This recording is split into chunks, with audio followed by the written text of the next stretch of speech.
Hey, what's up? This is your host from Self Mastery Sessions. Hope you're having a fantastic day. Today's episode will be about creating and a few different tips and tricks to maintain your habits.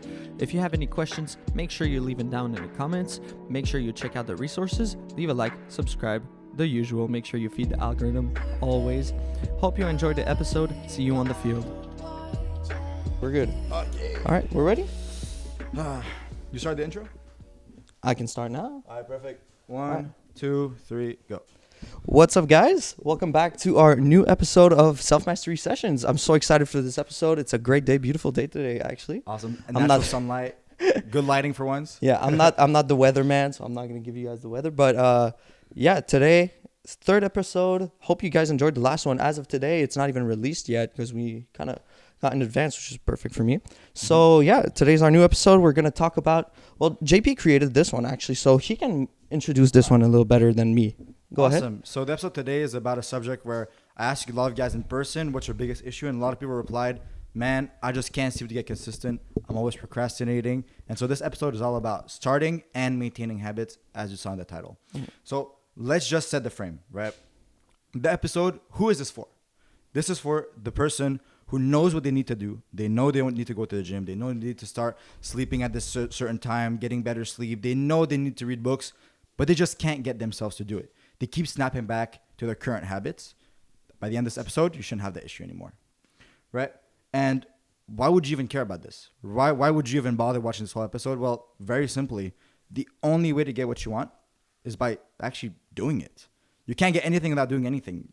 Makes sense, right? There's no law of attraction. You can't just visualize things and they'll happen. You need to actually put in the action. You need to actually put in the work. If you're unable to put in the work, you'll never change. You'll never evolve. Exactly. Beautiful, beautiful. So, is there anything people need to know other than that before we start the episode? 100%. First, here we believe in absolute accountability, right?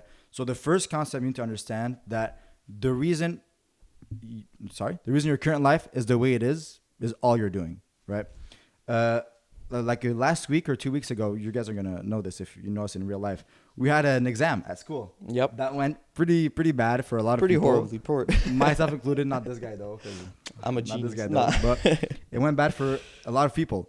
And everybody kept saying, oh man, it's the teacher's fault. It's the fault of this, the fault of that. I don't believe in that. But why can't you just have studied by yourself at home? Why can't you have looked on YouTube? Why can't you have asked ChatGPT? I understand the teacher didn't do his job 100% perfect, but some people did get 85 and they're not gifted. They just actually tried to put in the work. So the first thing you must understand is that where you are currently is all you're doing. It is all your fault. You get what you deserve. It is impossible that you go to the gym for a year, you try hard, you eat right, and you don't get the body. Nobody has a six-pack and they say, whoops, by accident. No. They all follow their routine. They follow an eating routine. They stay consistent, which is this whole episode is about, and they got what they deserved. That's the first thing you understand. Everything is your fault.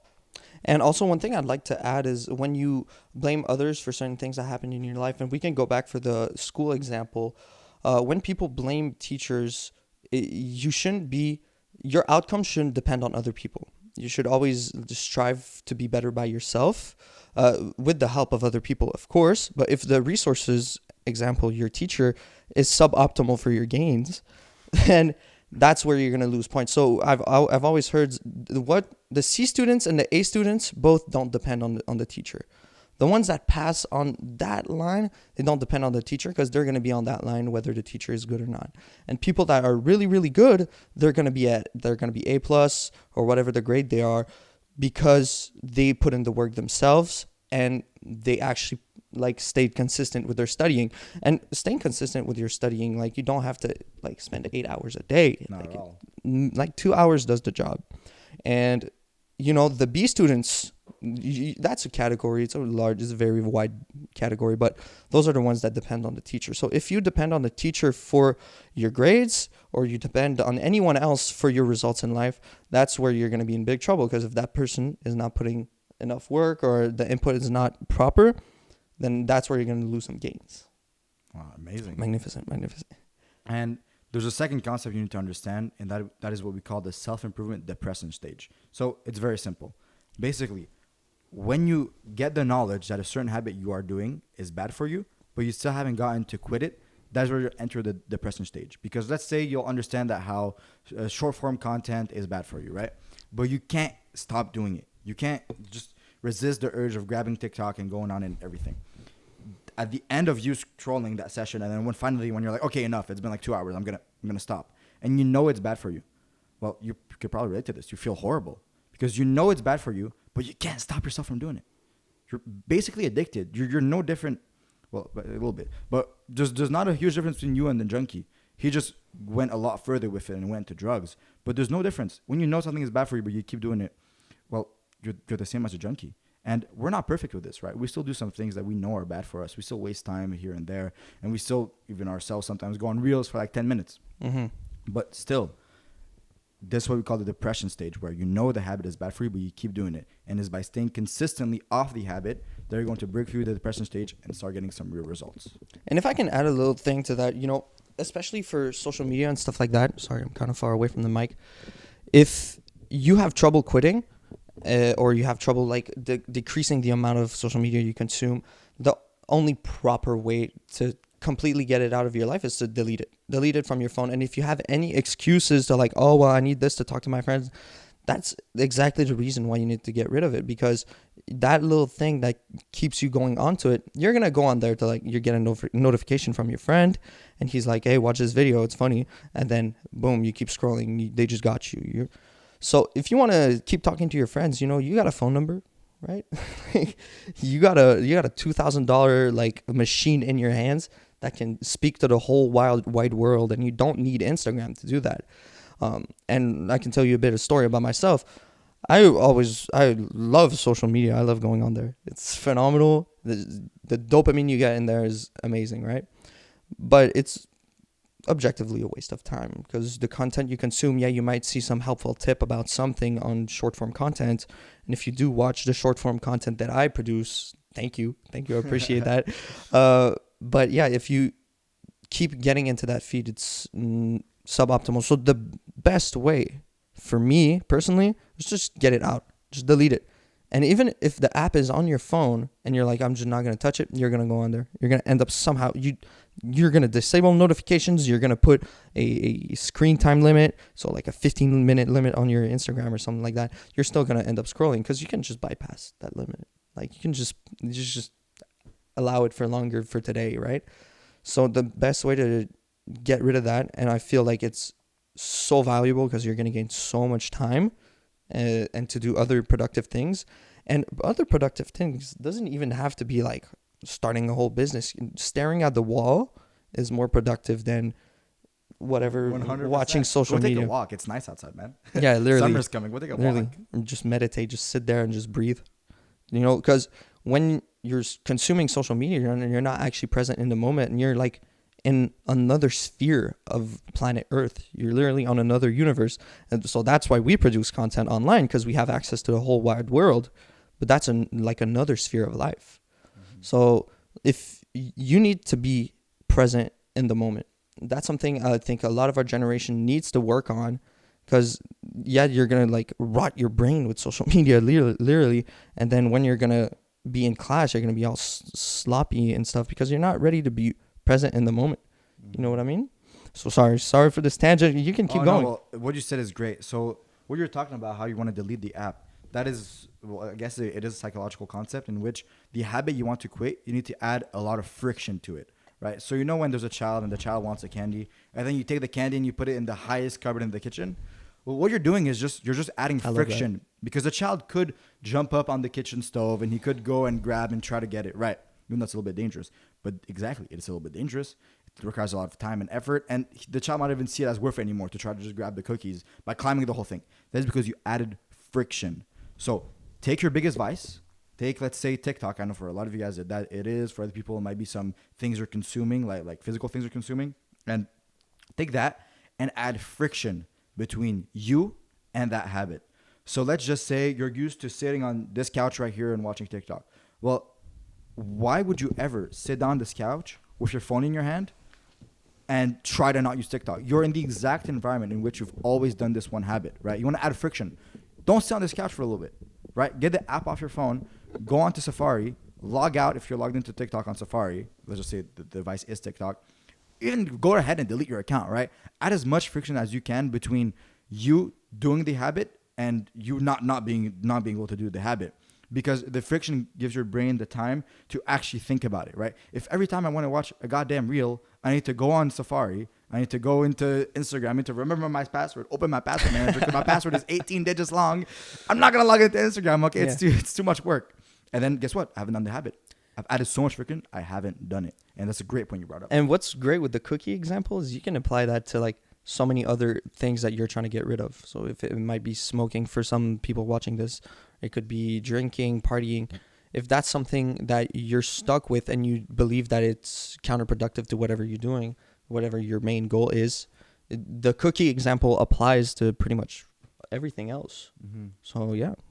Add distance, add friction. Add friction. And finally, some of you might be thinking right now, okay, well, that sounds like a lot of work. That sounds like a lot of sacrifice. Literally. And there's this great quote that says, I'm not sure this is from who. I think it's from Sam Evans or Charlie Morgan. One of the two. Go watch their YouTube channel too. They're great. Sacrifices must be made for your goal, or your goal becomes a sacrifice. Because when you set a goal, you're basically telling God or the universe, whatever you believe in, that you're going to take your current self and you're going to evolve it into a becoming self, into a new identity. And the only route to get there is through sacrifice.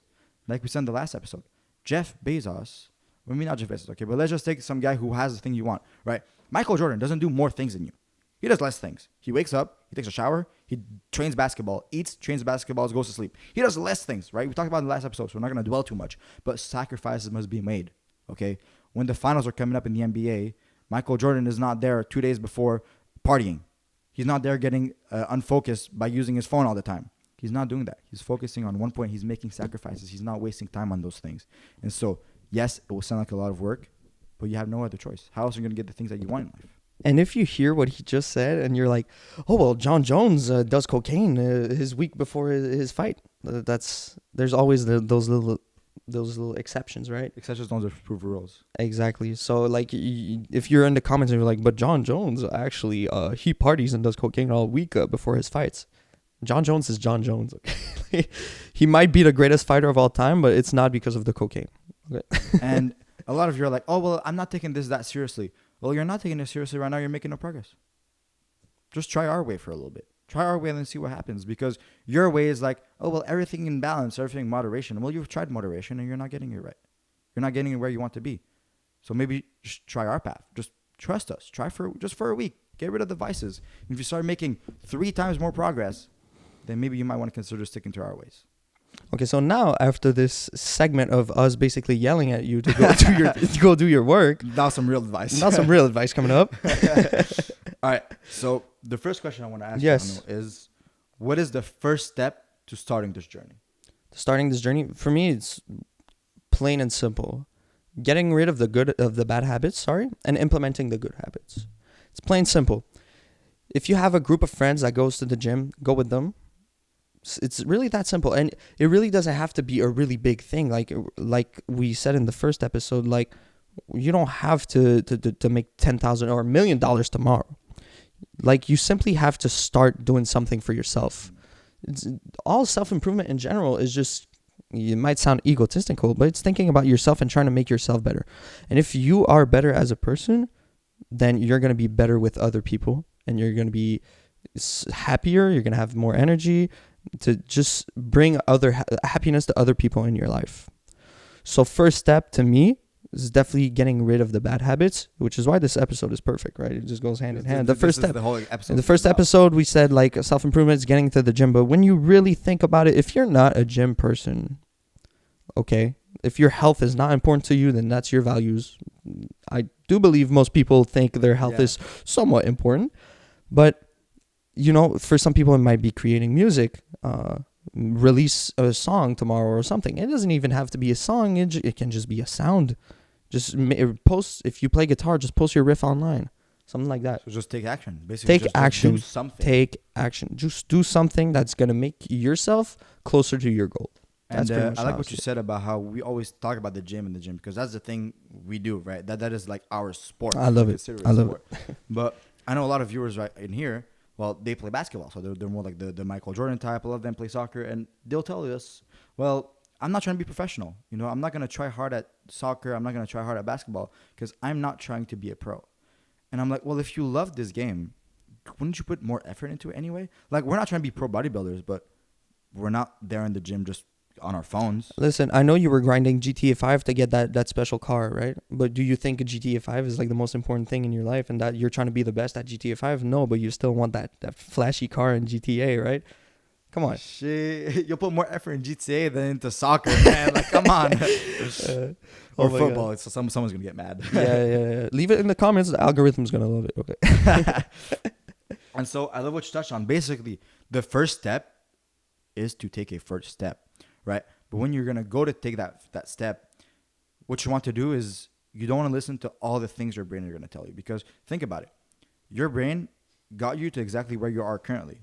Like, that only makes sense. If your brain was different to who you were as a person, then you would be a different person, because who you are is not your body. If I cut off your arm, not a different person. Who you are is not what you look like. Who you are is not even what you do. Who you are is the way your brain is wired in a specific way that forms your identity, which, like I said many times, is a collection of skills, beliefs, and characteristics, which we're gonna get into later.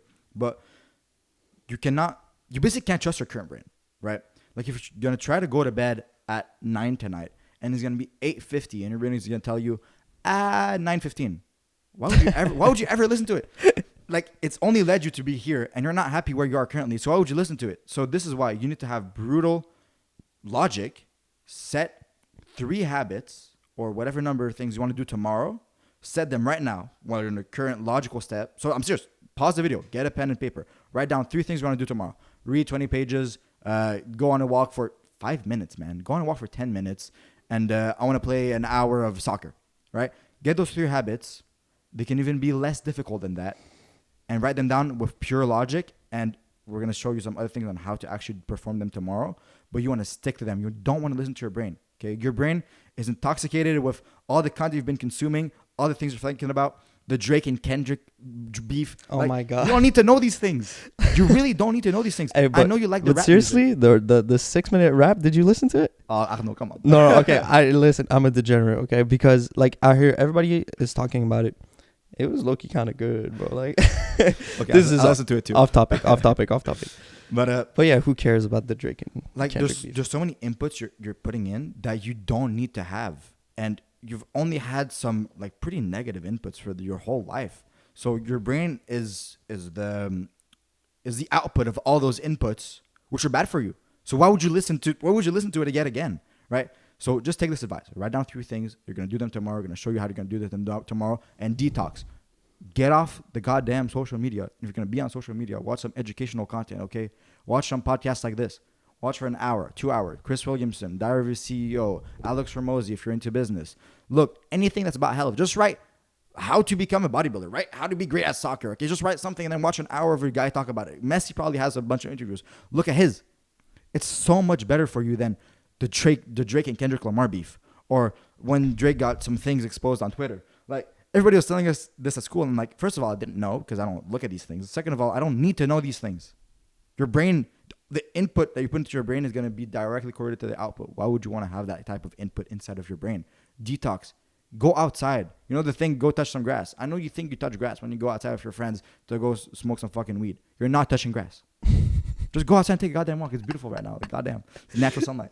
Just go take a freaking walk. Sit down. Look, stare at your wall. Remove all the inputs because all the inputs have been bad for you. And we're going to get on this later. How to replace your current bad inputs for some great ones that are going to make you become that new identity that you're looking for.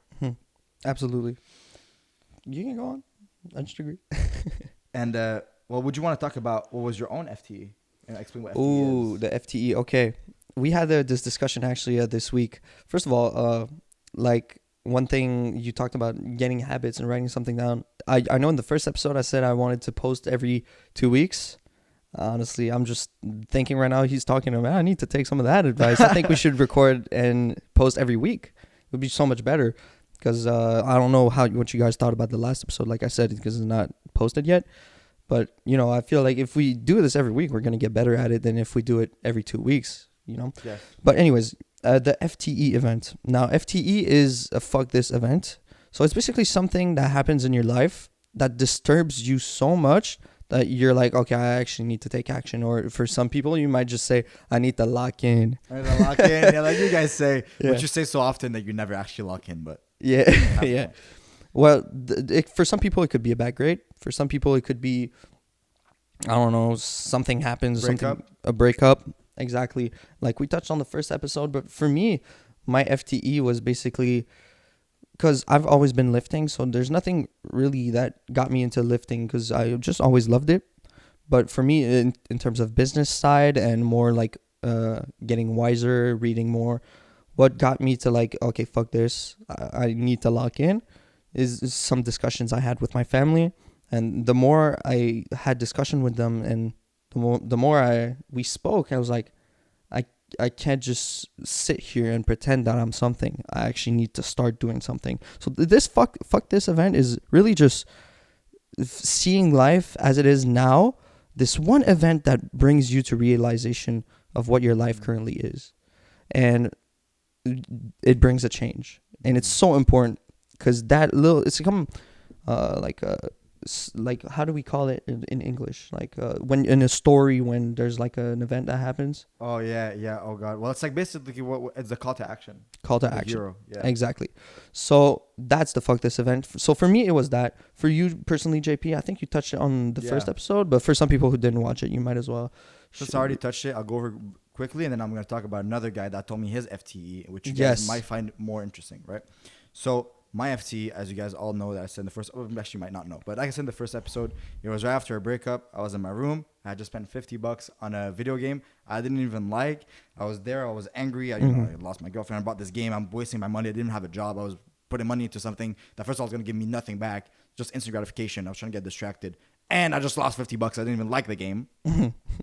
And then I was like, oh, gym membership is $45.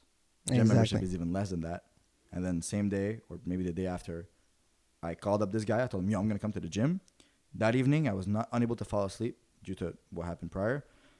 I went to bed at 2 a.m. that night. The next day, I went to bed at 9. I went to bed at 9. I went to bed at 9. Went to bed at 9. Went to bed at 9. And then stay consistent. Fast forward a year and a half, and there he is. Still going to bed at 9. Because I had this FT. I had this event where I was like, I need to change. Like you guys say, I locked in. Okay? And I'm give you an example from a guy we speak to IRL. You're probably watching the podcast. You know who you are. I'm going to be telling your story. You're a great guy, by the way. We love you. You're a great guy. Yes. You told me, I was talking about this concept of FT, and you told me what yours was. So I'm pretty sure it was last year. So you were in Sec 4. So I think that is 9th grade. For anybody watching, you know, you're like 16, 10th. 15 years old, something like that. 10th grade. Yeah, 10th grade. And during that year, you were kind of falling off, okay? You weren't so consistent with the habits. I think you were into lifting already, but you weren't so consistent with it. You wouldn't come to the gym very often. You weren't trying very hard. You were spending too much time on social media. And if I remember, you were also drinking a little bit. And you really want to be a doctor when you were when you were, let's say, let's just give ages. When you're 11, 12, 13, 14, you knew you want to be a doctor, right? And then you hit when you were 15, 16, and so that was last year. And you started being inconsistent with your studies, inconsistent with the gym, inconsistent with the right habits, and actually getting some bad habits integrated into your life. And then one time, I'm pretty sure you got a grade in math that was about like, I think 45% or 40%, something that made you feel disgusted. That was below your standards, for something we're going to talk about again. And you were in the bus ride home, and you told me how you were so disappointed. You're so angry. You're like, man, I'm trying to be a doctor. How what do you mean 45%? I used to be so great at math. What happened? What changed? And then snapped. And you told me that from there, you started reading every day, studying every day an hour, going to bed on time, and then boom, boom, boom. That was your fuck this event. Because you're like, if I'm trying to be a doctor, if I'm trying to help people, fuck this. I got 45% math. And from what you told me, now your grades are amazing. And so you guys need to either, this could be your FT. Yeah. It could be you watching this podcast and being like, you know, he's describing exactly me. I'm not going anywhere. I need to fucking change, okay?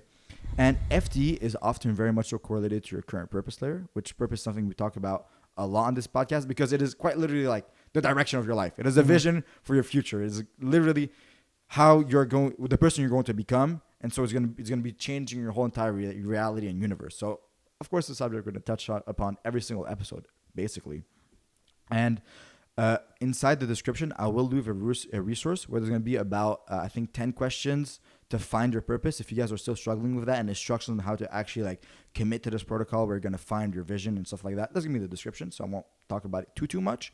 But basically, for those who didn't watch the prior podcasts, purpose is basically your vision for the future. Okay, it is the current thing you're obsessed with. It is the current thing you're trying to accomplish, right? So for us, my vision with this podcast, my current purpose layer is growing this podcast. Mm-hmm. It is, but on a deeper level, because growing, that's like a real world thing. Like a subscriber count, that's like a digit, tangible in the real world.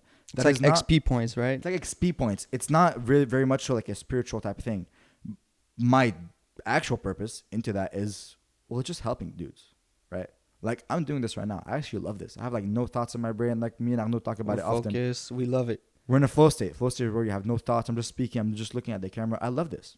And if I can help some guys while using my speech, which I mean, I love talking. If anybody knows me in real life, you guys know I love talking. I love giving advice. And so for me, this feels purposeful because my purpose is to help guys get on self-improvement, get ahead in life, change their lives. When I see some guy with a lot of acne and he walks with his shoulders down and he looks at the floor, I feel so bad for this guy. I want to go talk to him. I want to go help him, which, well, now I'm probably going to give him a business card and be like, yo, man, look at the podcast. Yeah, get the business cards out. And like, yet again, I want to touch on this again. If any of you guys have any questions, hit us up on Instagram. Hit us up on our phone number if you have a phone number. Come see us in person. Come see us in person. Like this, our whole mission is to help dudes. Yeah. You know, it might feel a bit awkward, but come, go talk to us. If you have Absolutely. any issue, we might know something. And if we don't know, well, we'll go research and we'll make a whole episode about it just for people like you, because you're not alone in your pain. Not in the sense that, like, you know, the cute way, like, oh, you're not alone in your pain. No, like, really, you're not alone in your pain, right? So if you have an issue, millions of other people have the same issue, and a lot of them live very close to you. And so this is when you build a community. But we're getting a little bit off tangent right now. No, it's good. It's good. Keep it up. My purpose is the tangible numbers, having like 50,000 subscribers on the podcast on a medium time frame. Although you shouldn't set time frames for this type of stuff. And I just want to help, dude. So find your purpose. How can I be inconsistent with the gym? How can I be inconsistent with learning if I'm trying to become the best version of myself and then synthesize all the knowledge onto a podcast? I can't. My FTE that happened 18 months ago, coupled with the purpose layer I'm currently on, does not allow me to be inconsistent. I simply cannot. I cannot be inconsistent because I'm going to let you guys down. I'm going to let myself down. If you're religious, I'm going to leave God down. And that I can't. That is my standard. Exactly. Beautiful. And how can you track this to creating good habits? So for our purpose, because we share pretty much the same purpose, for our purpose, it's getting episodes out, learning more about what we're preaching, you know. We're preaching, you know, we're not no cult or whatever, but, you know, it's learning more about what we like to teach and being more in depth with our knowledge, right? So for us, creating habits is reading more, being at the gym and getting better at the gym, because health is like key in life. And we were talking about that. This might be a little off topic, but, you know, as habits, your health is so important to you. First of all, your sleep. And this is the first thing, the most important thing. Like, seriously, you fix your sleep, you get a good night's sleep, you're good, you're ready to go. Your nutrition comes after, and then your fitness, like your gym or whatever, comes after that. So all three of those are so important for you. Because listen, if you're not active, first of all, if you eat crap, I don't know, if you barely get any sleep, how do you even believe that you're gonna start doing anything else proper? Because if you can't even tell yourself like what you're gonna eat is gonna be proper food, proper nutritious food, whole foods, how are you even gonna set a goal for yourself and achieve it? Your health is so important. I believe it's like the most important thing in life, you know, because you can die broke but be in shape. You know, at least you died in shape, you know. At least. But, you know, like we had this debate in class, like, is money, like, important for happiness? I think your health is important for happiness. Because if you look at Amish communities in America, like, they don't have money, but they have family and health. Because they always eat whole foods. They work on the farm. They sleep when the sun is out because they don't have light. They culturally have great habits for their health. And their communities, they're so happy and fulfilled with what they do. Even if they don't have access to the internet, they don't have social media, they don't have any of that bullshit. Like, and where I was going with this basically is for us, getting better at our podcast or getting better with our purpose is in maintaining those good habits. And for you, seriously, the biggest piece of advice I can get you is get your health in line. If you get your health properly, you're going to be able to achieve your goals.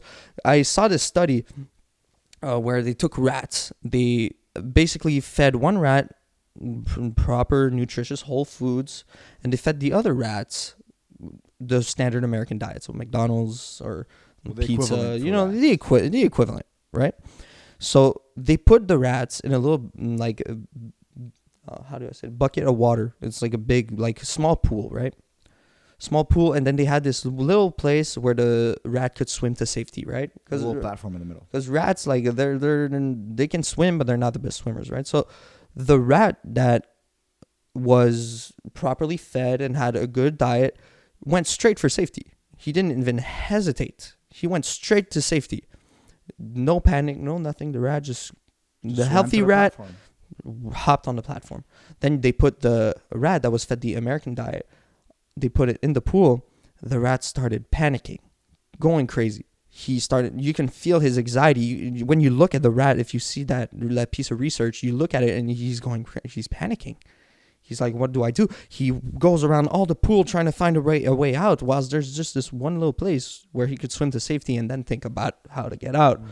But it's a scientific study, so they're just going to pull the rat out. But when the rat was in there and he was swimming and he was panicking, and then I realized, oh my God, when I see my fellow students, our coworkers, you could say, or like our colleagues, when I see our friends, I see them panic when an exam is coming up.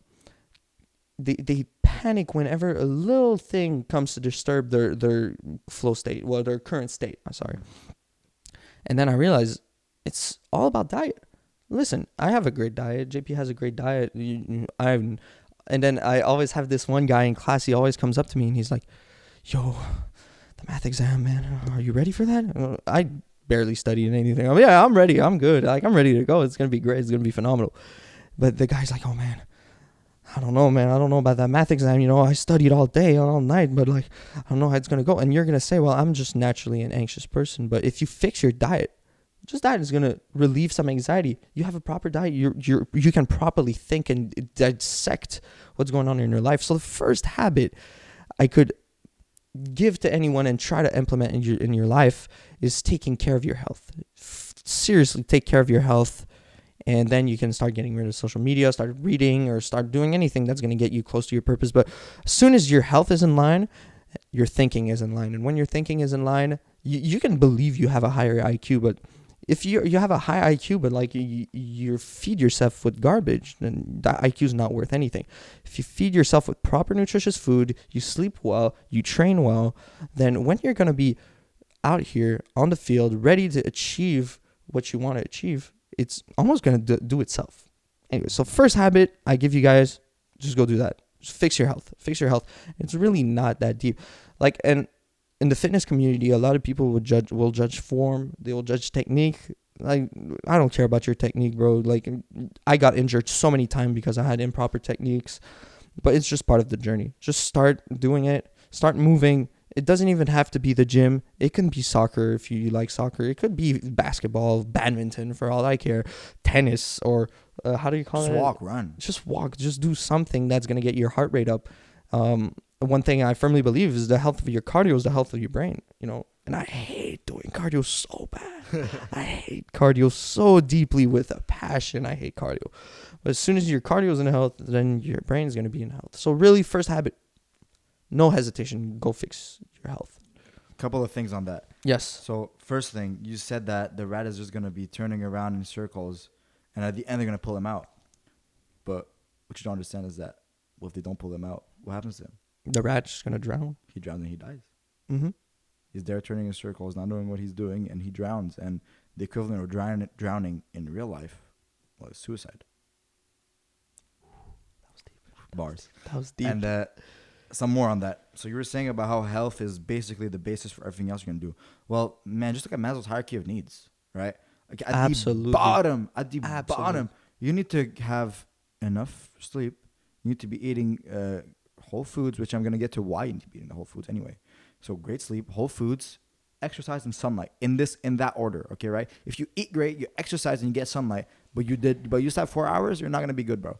But the second you have that 8 hours, then if you get your diet not in line, is gonna fuck up the exercise and the maybe not the sunlight actually, but it's gonna fuck up the exercise. But if you get the sleep, the nutrition, the exercise, and you get that sunlight, which is also gonna enhance your sleep, and that vitamin D, which is so good for you, you're gonna be miles ahead of everybody else. And then you're gonna ascend on Maslow's hierarchy of needs, and you can go for the purpose. You can go for the self-actualization. Absolutely. And the reason why you want a good diet is this, because look, in life you've got two things. I think I've talked about that. When you're born, you have a bank of time and you have a bank of energy. Let's say your bank of time is 80 years, right? You have 80 years unless you get hit by a car, whatever. If you believe in like destiny and stuff like that, okay, you got 80 years, whatever. Mm-hmm. Just put that aside. You've got time and you've got energy, and your bank of energy is basically the same for everybody else. Because think about it. Me and this guy and Ronaldo have the same amount of energy. We're all human. It's just about how you take the energy. For the first step to having more energy is sleep, because sleep is literally the so you're recharging your battery, right? So you're getting more energy. And then the second thing to have more energy is your diet, because your energy, think about it like this. Energy is just calorific potential. If you eat nothing, you have no energy, right? Eat nothing for 3 days, for 2 weeks. See how much energy you're gonna have. Not a lot at all, right? And some people do have like an unusually high amounts of natural energy. Those are called hypomaniacs. Like Napoleon was one. Absolutely. But those are very, very rare, right? So let's just stick to us. We don't have more energy than you. We just get better sleep, which means that our energy levels are higher. But that's not the natural thing. That's just you like recharging the bank correctly, right? Like we all have the same 100%. It's just that we're charging to actually 100% every night. We're not unplugging our phone. We're not just plugging our phone in for 4 hours. I love the phone example. I love it. Right? And second thing is your diet, because calorific potential is literally energy. And if you get all of that energy from good sources, from the whole foods, you're going to have more energy. And you have both of these things in place. Then you can take all this bank of energy you now have for your day and put it into exercise, put it into making a podcast, put it into your brain focus. And please, for the love of God, do not put it into the Kendrick fucking beat, okay? Like, this baffles me. You've had energy. You've got brain points, right? This is the way you want to quantify it. You've got brain points. So you have 100 of them when you're fully recharged. You got your sleep, you got your diet. So you have 100 of them. Why would you put 10 of them into Drake and Kendrick? You're not getting anything out of it. Why would you put any of it into the new TikTok dance? Why would you put any of it inside the hockey game? Well, you don't even play hockey. You don't even look at hockey. You don't even care about hockey. This is why I stopped watching UFC. I mean, I was getting nothing out of it, right? When I was in my martial arts phase, it was fun, but it was entertainment. It was just entertaining, right?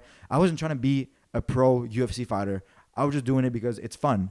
And, being able to beat up people is also fun. But I was watching a couple of UFC fights, and I was like, I'm wasting my time. Like, unless I'm there pausing every 2 seconds trying to analyze their form when they throw a kick and they throw a punch, which I wasn't doing, that's a waste of time. So I took that energy, I took that time, and I put it into another vertical, which is this podcast, which is aligned to my purpose, right? The self-actualization thing I was talking about, and it helps people. Wonderful, right? Phenomenal. So, do we fit on everything? And also, like, if I can, you guys might be confused right now. It's like, okay, well, you guys say eat whole foods, like sleep well and train well. Okay, I'm gonna make this plain simple for you. Like you can get a chimp to do this. Okay, just sleep 8 hours a night at the same time. Basic, very basic. Eat what you think is healthy. Do you think McDonald's is healthy? No one, even people that are like suffering of morbid obesity, know that McDonald's is not healthy for them. What do you think is healthy? An apple? Okay, good. A steak? Okay, go ahead. Good. Anything that you think is healthy, go with that. Simple. And then you can get into the science of it. You can start doing your own research about the most optimal food to eat for whatever you're doing. And then for training, just do something. Just move. An hour. Just move. Just do something. It really doesn't have to be complicated. And if you think you need to know every little piece of science before you start hitting the gym or before you actually get results, just do it. And then you're just naturally going to end up watching more things about nutrition. You're just going to end up watching more things about sleep. You're just going to end up learning more about whatever you're trying to achieve and whatever like is good for your health. Mm-hmm. So, yeah. And also about the rat example, I also thought about this because in the rat bucket, research. Yeah. Well, they pull the rats out. Sorry. in real life, no one's going to pull you out. But, you know, our system and our government kind of puts things in place to kind of try to pull you out. But if you don't even use those, like school, for example, school is basically the science guy trying to pull you out, you know? So that's also one thing you can look at it like that, you know? In the rat study, the rat that made it like by himself, well, he doesn't need no other input. But if you're left without school, what are you now? You're just wandering aimlessly and trying to get out of your pain. It's like a lot of people I see during the summer break, which is coming up in like a month and a half. A lot of you guys are maybe you're gonna work a part-time job at like Subway or whatever, and so then what is your whole existence about, right? Because if school is the only productive thing you're doing, and now, oh well, it's summer, guys, so you're gonna play video games for 12 hours like I was doing 2 years ago, right? Playing video games until 4 a.m.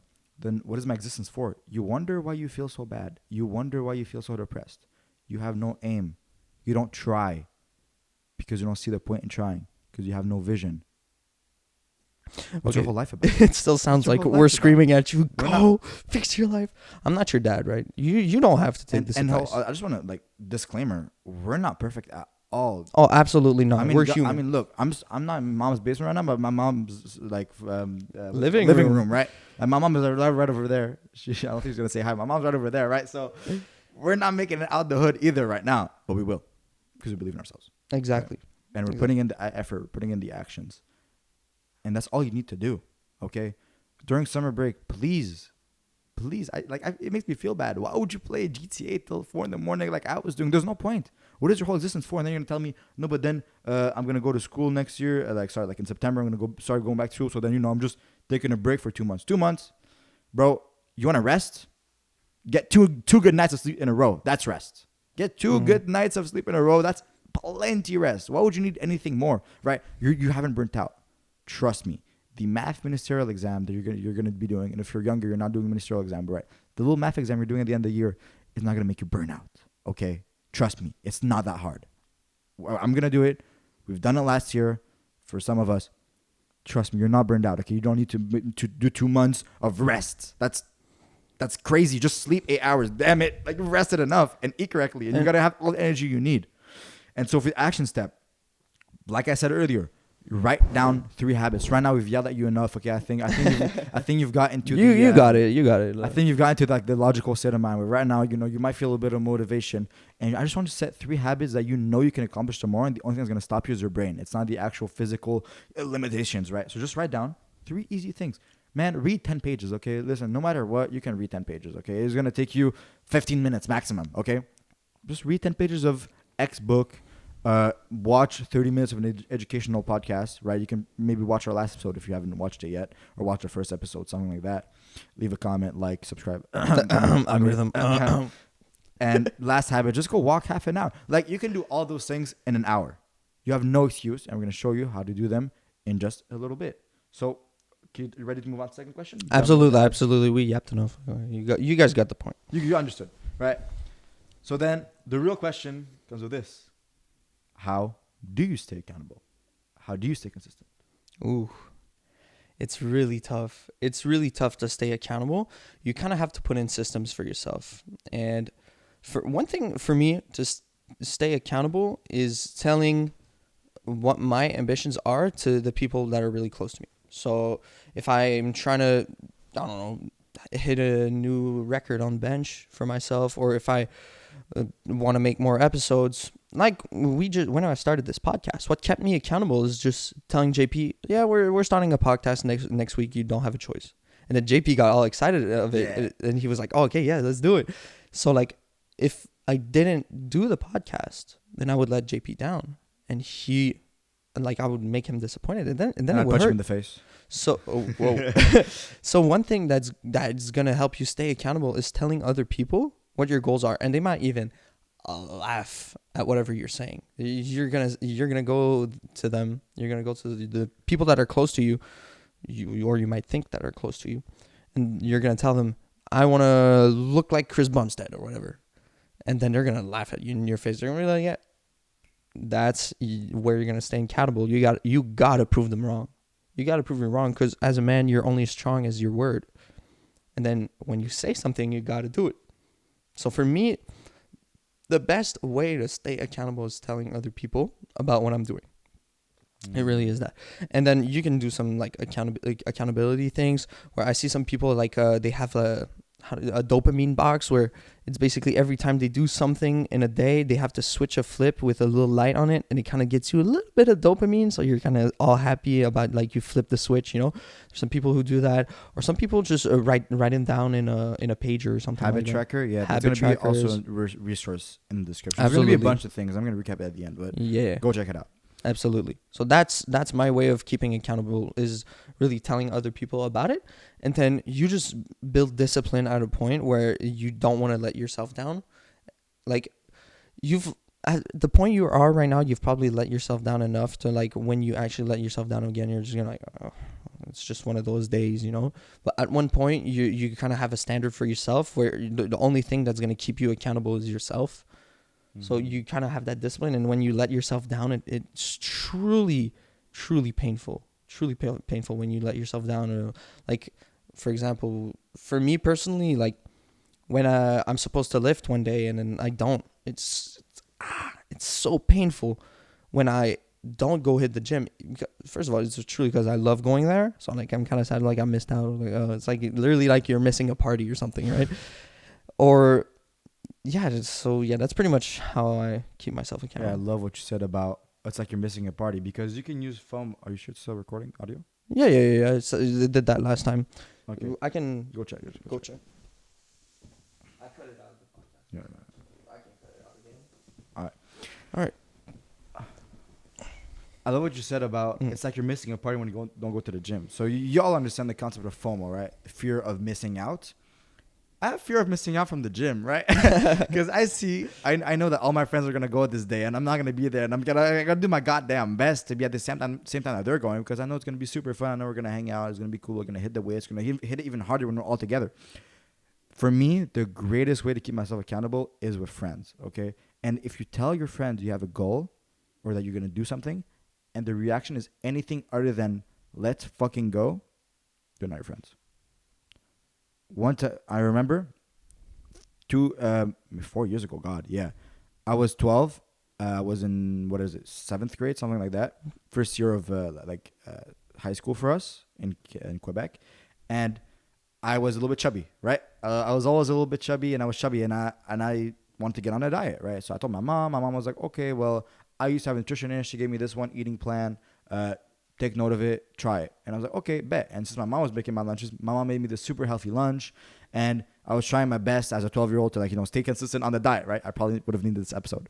And Yeah. and I went to school, right? And I was fairly overweight. I had a pretty big double chin and stomach. And I went to go tell my friends, which one of you is friends is watching this podcast right now, and you actually are one of my great friends right now. So amazing. But I told the whole group of friends, like, oh, guys, I'm going to diet now. I'm going to lose a bunch of weight. It's going to be great. And I got freaking laughed at so hard. Mm-hmm. I was 12. Mm-hmm. And they were laughing how it was cringe. I was on a diet. But they were the same guys laughing at me for being unable to run, being overweight. Mm-hmm. And do you think I stayed consistent with that diet? No. 2 days later, 3 days later, I hopped off the diet. I went back to playing video games with them. And I did not change for the 3 years after that. Because in that one time, when I tried to change, I got pulled down by friends, by goddamn crabs in a bucket.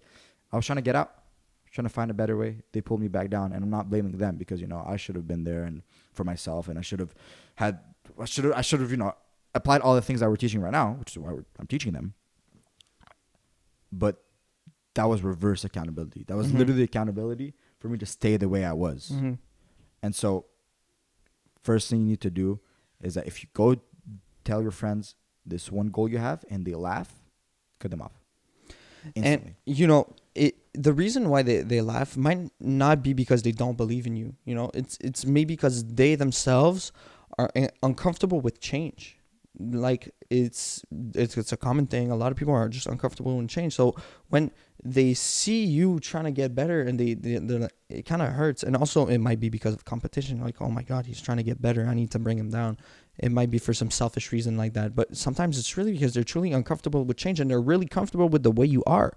So if you're some fat chubby kid and you're trying to get your life together and you're trying to look better, you want to look like Chris Bumstead, but you tell your friends and everybody laughs at you and they're like literally being mean and condescending.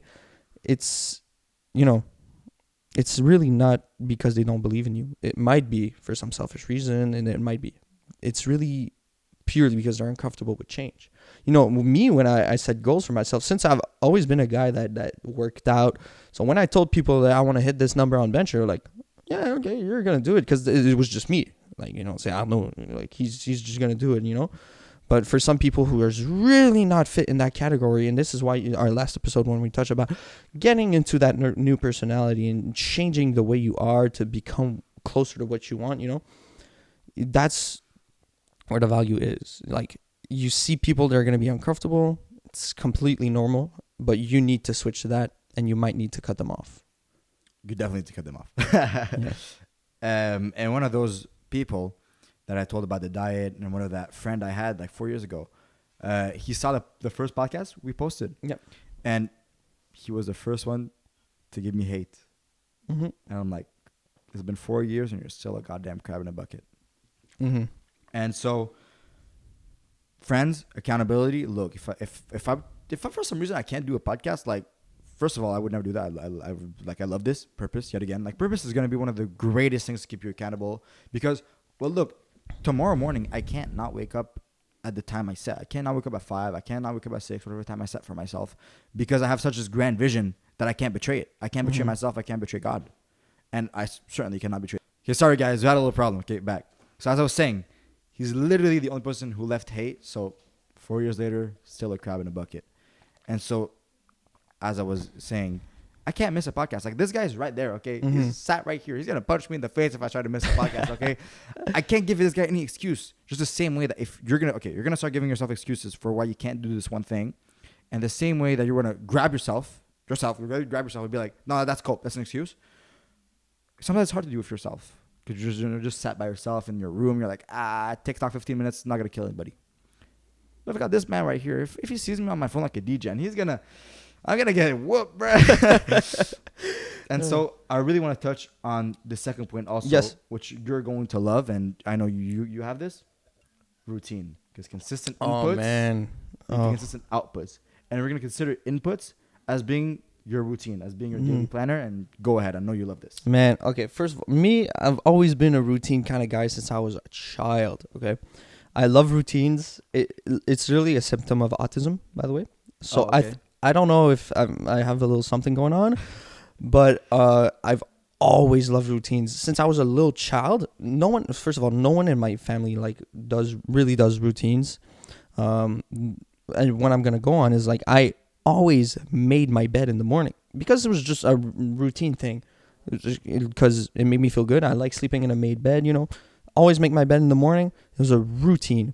And going to school at the same time, eating at the same time, waking up at the same time. I just love it, you know. And some people don't. Some people have really big issues with routine, and they cannot even set a routine for themselves. And that's where your discipline is going to come in. For me, I'm blessed naturally that I'm a routine kind of guy, and you know, I just decided that the gym, you know, just goes in self, right? But if you want to start getting a routine go write down what you need to do tomorrow. So what you need to do tomorrow, I want you to an exact time. Well, you don't have to respect that time like word for word. I want you to give yourself an exact time to what you're going to do, an exact thing, and then just try to do that every day. And it doesn't need to be the same thing every day. You can get a planner. I use Google Calendar. Some people literally use like a page planner. Like I know my girlfriend uses like a page planner. And some other people might use Outlook calendar. No one cares. Just get yourself somewhere where you can track what you're going to do in that day. So, yeah, no, I love routines, man. I'm passionate about it. It's so funny because everybody says, oh, man, oh, no, I hate routines. Life would get so boring. Well, my friend, don't you log into GTA at 5:30 every single day? Don't you turn off your PS4 every single day at like 10:30? Don't you have that consistent 5 hours? Don't you then go on your bed and watch the TikTok for an hour and a half every single day, and then you go to bed? You already have a routine. It just so happens that your routine is not very productive to the goals you're trying to achieve. And it's kind of subconscious too. Anybody who says they don't like routine, you already have a routine. That makes absolutely no sense. It's just you don't like this new routine. You don't like to actually try now. You don't like this routine that actually requires effort. But man, give it a little bit. You're gonna love it, right? There's this dude who came into the gym. I think he started going this week, right? And he goes to school with us. He might even be watching this, perhaps. And he smokes and those types of things. That's his own personal choices. Mm-hmm. But yesterday he came and hit the gym at 4 p.m. when I started my shift, and then he came back at 6 p.m. to hit the gym again with his friend. And I'm like, "You're hitting the gym twice in a row?" And he's like, "Man, yeah, man, it's just so fun." You got the spirit, bro. You got the spirit. Listen, he didn't have a routine. He just had go to the gym today, and he loved it so much he went twice, right? Mm-hmm. So a lot of things require discipline. But let's just say for me, like this routine for me does not require discipline. This morning I woke up at 6. I visualized this podcast. I thought about it. I looked back upon the questions. I made a little bit of changes. I really thought about what we were going to say. I visualized myself going out with my arm like this and speaking because I knew I was going to be sitting right here. I let my brain points not be used. I literally just sat down in my room and I just looked at the wall for a little bit to like not consume my brain points. That didn't require discipline for me, right? Recording this right now does not require discipline either. I'm not really like, oh man, I don't want to do this. No, never. Matter of fact, I couldn't go to bed correctly last night because I was so excited because I couldn't wait to do this. And so in the beginning, it will require discipline, right? If 2 years ago you had to tell me GP to wake up at 6, first of all, that'd be like waking up early. Oh God. Past that, you need to not use your phone for 90 minutes to preserve your brain points, even worse. And then you need to get dressed and everything. And then you need to come here and talk for 2 hours on the podcast. I've been like, oh God, that requires so much discipline. But look, give it a little bit, right? And you'll find that it becomes effortless and becomes fun. So anybody who says they don't like routines, they just don't have the right routine for them. Because right now, you do have a routine. You log into GTA every single day at 5:30. You have a routine. Just so happens it's not cohesive to your goals. And so, set a new routine. Make it realistic for yourself. Right? I'm going to have some examples in the resources yet again. Make it realistic for yourself. Stick to it. And soon enough, you'll fall in love. Because if today I was doing anything else but recording this podcast, I wouldn't be happy. Even though it's routine technically. Mm-hmm. But I love it. Yeah, exactly. And seriously, get a planner. Get anything to plan. Because, like, for me personally, like, when I edit my schedule on Google Calendar, like, all the little colors and stuff, and I see all the different little things, I love it. I just love it. It's, like, literally dopaminergic. It's like social media for me. Like a game, almost. So, get a planner. I really recommend that. It's literally fun. It's fun to organize your day, and just we might just be crazy, though. We might just be crazy. And, you don't need to be crazy with this. Like, my planner is, like, every single hour. What I'll be doing every single hour. You can just have it very broad. You can have it be a checklist. Like I said with the 3 habits yesterday. When I told you you're going to read 10 minutes, you can read at any time of the day. Just so happens that I find it personally for myself that when I set a specific time, I do it more often, right? If I just have check boxes, usually I put the check boxes in like chronological order of what I'm going to do. So it's still like I'm still planning the time I'm going to do things. And the time keeps you accountable. So if I tell this guy, I'm going to go to the gym tomorrow, okay, I probably will because I like it. But if let's say I was because of the gym, then I perhaps will go maybe. But I tell him I'll be there at 5. And you're going to be there at 5. I'm not there by 5:02. The second I'm going to show up, I'm getting beat. Where were you, man? Where were you? 2 minutes? Are you serious? But yeah, so exactly. Same thing. So being consistent, everything is into everything, right? This subject it's all just one big mind map, right? The friends going to lead you to be more accountable. It's going to lead you to have more fun when you go to the activities. You're going to make it effortless when you do plan it in your routine. And then the time gives you also accountability for the friends. Everything is linked together.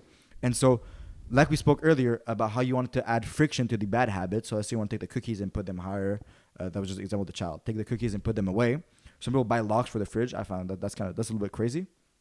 Because you also need to develop willpower, right?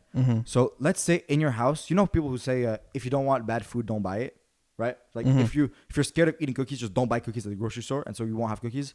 That works to a point, right? Because you're gonna go to work, you're gonna go to school, and some guy's gonna offer you cookies, and then you're gonna be confronted with your vice, and then you're gonna be like, oh God, and then you're gonna eat it because you haven't developed willpower. You're just hiding away from it. Why would you? Get out your own brain, okay? Imagine yourself in third person. Imagine the goddamn Kit Kat bar. How the fuck does this Kit Kat bar have a whole effect on your psychoneurological system that's gonna make your brain start fucking tripping out? It's a goddamn Kit Kat bar, okay? You need to view yourself from the third person and just realize that all these vices that you have are all in your head. And things being in your head doesn't mean they're not real. It just means that you actually have control over your body. Because don't forget, willpower and free will are linked, okay? You have free will. If you say, I can't go on a run, man, it's just about putting a foot next to the other, right? Who's the puppet master? The body or you? You. And you make the body dance. You make it do whatever you want. So if you don't want the body to grab the goddamn Kit Kat bar, just tell it to not grab the Kit Kat bar. You still have free will. You can use your willpower to not do things. And you want to make all the right habits have a low friction. So like we said with the cookies, you add friction to the cookies. But let's say apples. Man, put apples all over your goddamn house, okay? When you get hungry, you're going to eat one. Right? If you leave a Kit Kat bar on your desk, you're probably going to eat it. What if you left a banana there? When you get hungry, you're probably going to eat it. And then there's going to be the fibers, and you're not going to be hungry for a little bit, and it's going to be great for you. So I touched on a couple of things at the same time, but yeah. And also, one thing I'd like to add, like when we go back to planning habits, I just want to add, like, one piece of advice that I really recommend you doing is getting the hard things done first. Getting what they call is eat the frog, right? If you have a meal, right, and you're gonna have a really beautiful piece of cake, like the most amazing cake ever, but you have to eat a frog. Which one are you gonna eat first? Are you gonna eat the cake first or the frog? You're gonna eat the frog first because you don't want to be left with that frog taste in your mouth. You want the little cake taste, the perfect, like, scientifically cooked cake. That's what you want, right?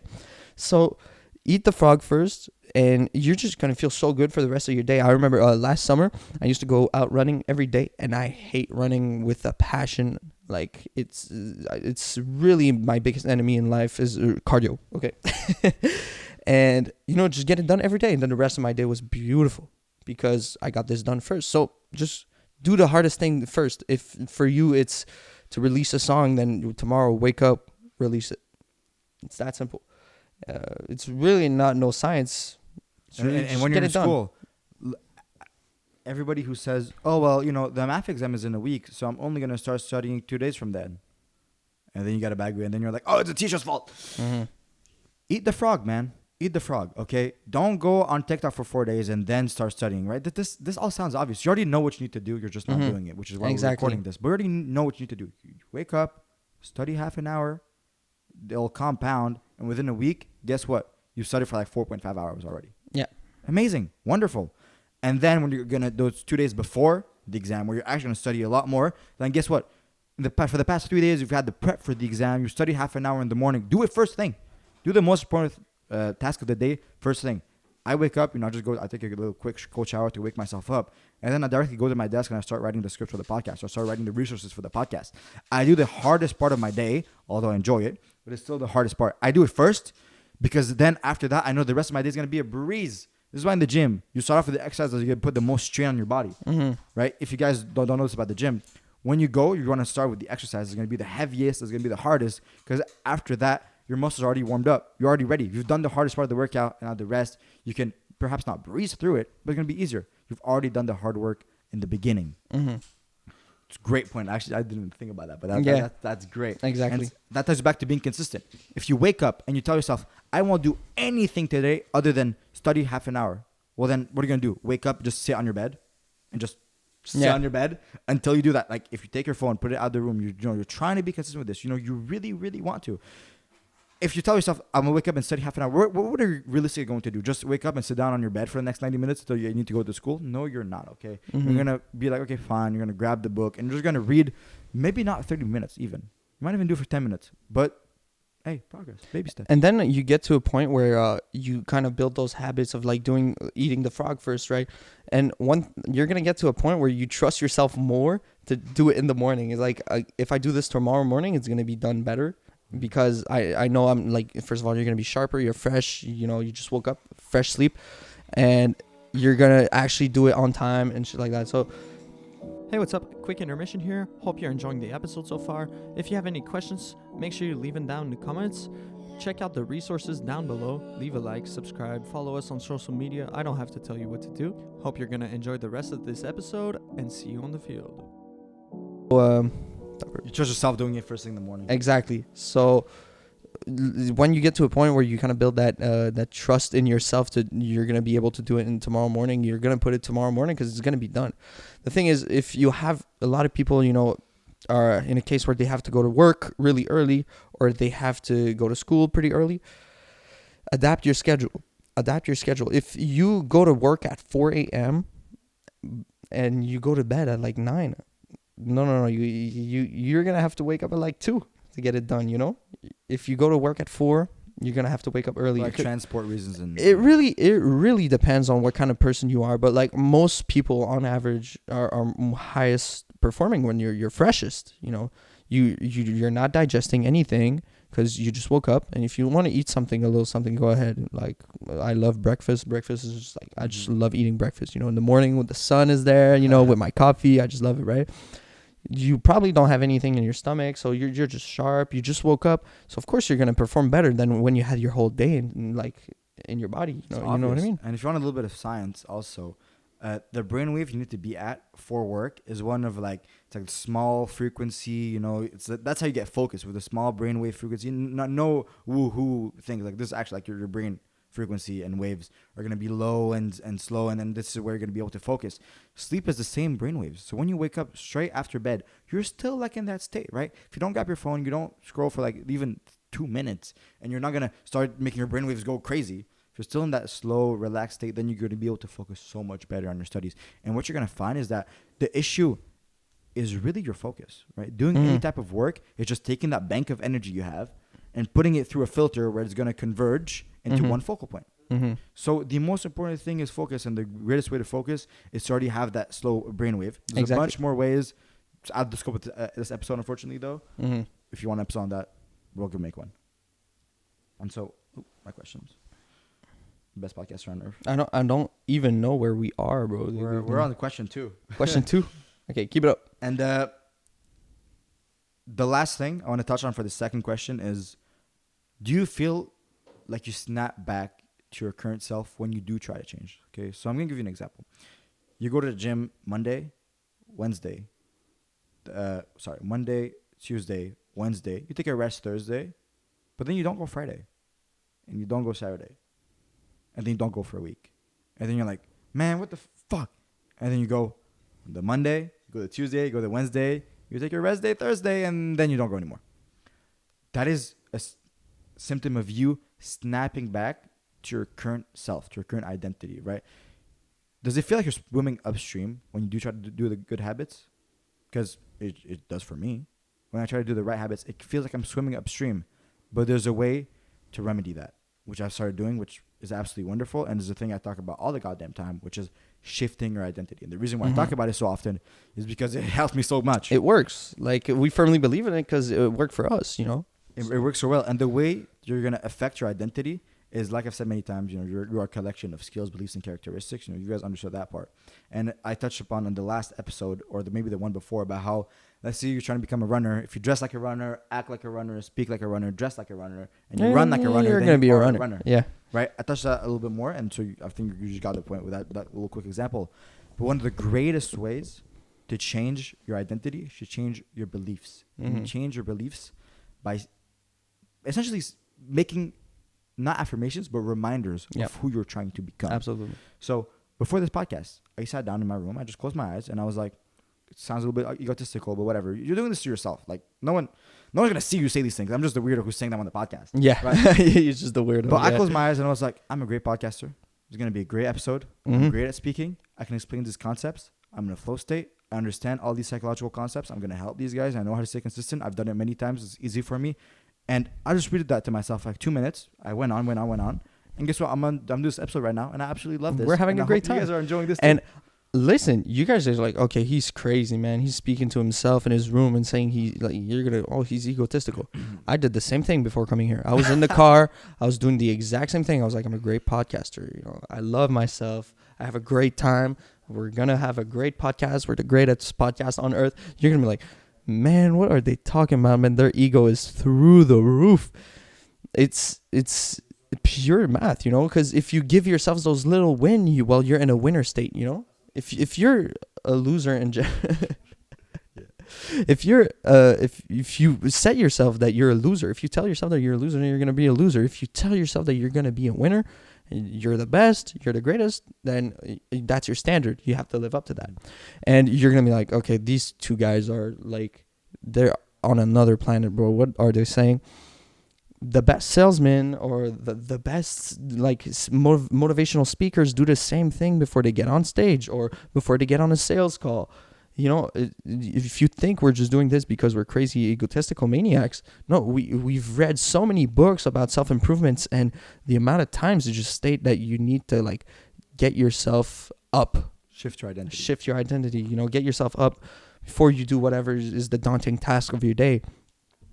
It just sets yourself on a different mood. Because listen, last podcast, you know, I didn't do that before before we did the podcast. I didn't feel as good as I did on the first one. It's completely normal. Listen, it's part of the journey. If you guys didn't enjoy the second episode as much as you did the first one, it's completely normal, man. But I'm having a great time on this one. I think this one's a great one because I just told myself that we're going to have a great time. We're a great podcast. We have great content. We speak well. Then when you're going to get there in the present moment, you're just already on that brainwave. You're already on that frequency. You're already ready to get there, you know? So, yeah. And, set yourself. Tell it to yourself. If you think we're maniacs, if you ever watch any UFC fight where, you know how in between rounds, the boxer or whatever, the UFC fighter sits down and has his coach tell him things like, oh, I realize that your opponent is like throwing a left kick, so, you know, try to dodge that and then hit him with the right, whatever. And sometimes the athlete does feel beat down. They feel beat down. Maybe they did get a big punch in the face, so they really got beat down, right? And you know what the coach says to them? You're a champion. You're a champion. You're the best. Go in there, left, right, knock him. You're a champion. You're a champion. You're a champion. Bro, look at Mike Tyson, man. Like before his fights, man, like a month before his fights, Mike Tyson is shitting his pants. He's the greatest boxer ever. He's phenomenal. I still believe to this day he's the greatest boxer ever. Oh yeah, heavyweight. Oh yeah. Oh my God, yeah. And he used to be scared shitless before his, like a few months before his fights, but as closer as he got to the fights, and before that moment, he was like, with the little twang, you know, he was like, I'm the greatest, I'm the best. You know what I mean? Like in traditional Mike Tyson sense, you know? So, like, you kind of have to set yourself up there. Yeah, he used on the best ever. I think it's a great point. I think it's a great point you bring. And before you do any daunting task of your day, I think it's a pretty ritual to do, you know? And you guys might be, okay, well, how do I correlate this to me reading 10 pages? Well, if you tell yourself you don't like reading, like, I don't like reading, and you know, oh my God, I got to read 10 page. No, I love reading. Reading is knowledgeful. It's a great part of my day. You're going to have a fun time reading. Yourself, I'm an interesting person. I read books. I'm an interesting person. I'm going to have interesting conversations. After I'm going to read this book, I'm going to learn some more things. I'm going to achieve my goals. Oh my God, this is going to be great. I love reading. When I read, I feel so great. Exactly. And then you're going to be able to shift your identity. 3. All right, sorry, we had a little cut there. But we can get on to our next point. So basically, our next point is change your basic attack. You're going to be like, wait, what are they saying? In a video game. Like, yeah, exactly, right. Your basic attack, you know, in some games is like spamming X, right? You're like, or whatever your controller you're using is like, you spam X so you can get that jab or something, whatever you're doing, right? In real life, it might be like bringing out your phone, or it might be doing that one bad habit, like picking up the vape if you're somebody who vapes and is trying to quit. So for you, it might be vaping.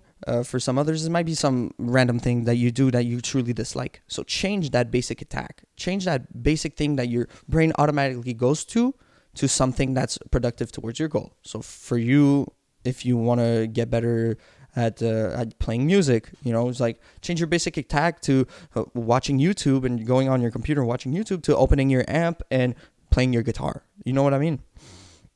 And the way we want to think about this is like XP levels into brain points. So let's say you're waiting in the dentist office, right? It's not the greatest time to like pull out your laptop and start writing. Yeah, no, for sure. Or like pull out your math book and be reading it, right? And so usually what people will do is that they'll get out their phone, just go whatever, Instagram, 5 minutes, waiting for the dentist to pull up, and they're going to go for their appointment. I was getting my haircut the other week, as you know, as always. And I was at the dentist. Be fresh. Also, I had like 2 appointments last week, and I'm literally just in the waiting room. Like I don't touch my phone because I'm like I have nothing to do on there, right? Like what am I gonna do? I could read on my phone. Especially if you deleted all those apps that usually really like you automatically open it. If you deleted all of them, you're gonna get to a point where you're gonna open your phone and you're gonna be like, man, this shit is boring as hell, man. Oh my, hey. So on that, yeah. So now I've changed my basic attack totally. My basic attack is when I'm like, let's say waiting for somebody, I'm like waiting for the dentist or I'm waiting to get my haircut. I just stare at it, I just look at the wall. If there's a book, like they leave there for in the waiting room, I get the book. If I'm not reading anything on my phone, like a book on my phone, Then I just sit down, I just like kind of look at the wall. And you know what's awesome with that?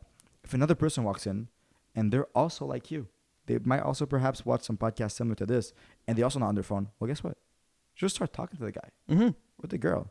Yeah. Guess what? If it's a girl, you might even get her number, and goddamn, that made your day. That made your day, yeah. And if it's a dude, well, you start speaking to him, you get his number, and then you guys go hit the gym together or anything, or just speak with people, man. Like, I was in the dentist office, old lady walked in, I just started speaking to the old lady. Like, I'm not trying to sell her anything. I'm not trying to give her anything. I'm not trying to get anything out of her. I was just sat there. I was a little bit bored, and I was like, old lady's there. She's not on her phone either because, you know, she doesn't have that basic attack. Her basic attack is to get a journal. And I guess there wasn't any journals, so she sat there, just looked at the wall, and then I struck up a conversation with her. Do you know how much of life you're missing by just looking at the freaking phone when you're in the dentist office? Like, this sounds silly, but that is one of the greatest ways where you see I've changed my basic attack. And when I did delete those apps, that used to be my basic attack. Like, I'm in the dentist office, and like I don't even realize, and boom, I have my phone in my hand. Yeah. I know you do this all the time, where you just, like, nothing is happening, you just open your phone and just scroll up to see if you have notifications. Or you look up the weather in Zimbabwe or something, like, bro. Look at the weather, yeah. Like, I used to get out my phone and go on Instagram. And once I removed that off my phone, I would get out my phone. I would, like, swipe left, swipe right, like on the home page. I'd be like, there's nothing there. Yeah. And I put it back in my pocket. Yeah, like, if you do delete all those apps, you're literally going to be like, oh, man, my phone is boring. There's nothing to do there. It is boring. Yeah. And changing your basic attack in like the more, like, well, let's say you're at home way is like, before this podcast started, I was making the coffee, right? Arnaud did not sit down on the couch and get out his phone and go on Instagram. His basic attack was literally to just read over the questions, right? My basic attack when I get home, let's say I don't have much to do, I get the book, okay? Yeah. Basic attack, I read a podcast. So one of the things I want you to do is that the next time you're going to go grab your phone, try your goddamn best to just use your brain for 2 seconds. And if you are going to grab your phone, if you are going to use it when you're in the dentist office, you're waiting for something, just open Kindle. Get the Kindle app. Just open a book on there. Open a PDF. For all I care, read Wikipedia for all I care, okay? Read Wikipedia. Sounds a little bit stupid, but you're going to get out of the habit of just... Because you don't even realize how much... Like, you get out the phone and you just start looking at it. 30 minutes later, you're still on there, you know? And so you need to change the basic attack. Okay? Anytime you don't know what to do, anytime your brain points are not at the level in which you can study. Because there's times where, you know, you're not going to be able to study just simply because you've had a long day, although I don't really believe in you having a long day, right? But you've done a lot of things. Your brain points have been consumed today, and you've only got barely left. And so usually you just got your phone, go on Instagram. Just consider for a second looking at the wall. Consider for a second just perhaps trying to read something. And if your brain can't focus on reading, then listen to a podcast. Put it in your ears. Don't even look at it. Don't get the visual stimuli of it. Just put it in your ears. Perhaps it's a podcast like this one. Perhaps it is this one I'm doing currently. Because I know that my basic attack is just podcasts, right? When I'm walking somewhere, I see some dudes walking through the street on TikTok. And I'm like, bro, you're walking in the street. Your car's going to run you over, man. Either just put your phone in your pocket or get the headphones and listen to not music. Change the basic attack. I know you love music, but you're not getting anything out of it, right? If you listen to music for 2 hours a day or half an hour a day, you've really, truly lost nothing. Unless you're a musician and then you're trying to get inspiration, it could be an arguable thing. Yeah. Because, like, I listen to music, like, for inspiration and stuff like that. But, like, I realize that in the car, like, when there's other people, I always put some music because it kind of puts in a vibe. But when I'm alone in the car, I like to just roll the windows down and just listen to the wind passing by, you know, because you're focusing on the present moment again. You know, it goes back to that where the only thing I can focus about is the car passing by, you know, because, yeah, I got to focus on driving, but you get the driving where it's kind of automatic, you know, but, you know, I focus on the wind blowing by. I focus on the trees, on the sun. And you're like, bro, this guy, he's boring, bro. He's an old man. But listen, you get sharper. You get sharper because when you are in a conversation with someone, well, you're present in the moment. You're not thinking about whatever reel you just saw or whatever the thing that's distracting you. You're not thinking about that, right? And then when you're present, when you go to do a bad habit, since you're present, since you're conscious of yourself, since you have self-awareness, then you're gonna be like, oh, I'm about to open Instagram. Throw the phone away. You catch yourself, you know. You catch yourself. And so you're gonna ask, okay, well, how does make me stay consistent? I don't really understand the between vaping and sitting in a dentist office. Like, what are you talking to me about right now, bro? Yeah, no. So. And the way it keeps you talk French. That's funny. I talk French. The way you keep, how does that keep you consistent? Because you need to realize that your brain does not know the fucking difference between Thursday and Wednesday. It does not know the difference between Sunday and Monday. Does not know the difference between you being in school or you being at Subway at your part-time job. Your brain is just computes what's happening in the current moment, right? And so he can't tell the freaking difference. So, yeah, when you're in the dentist office, stay focused. Don't go do the bad habit.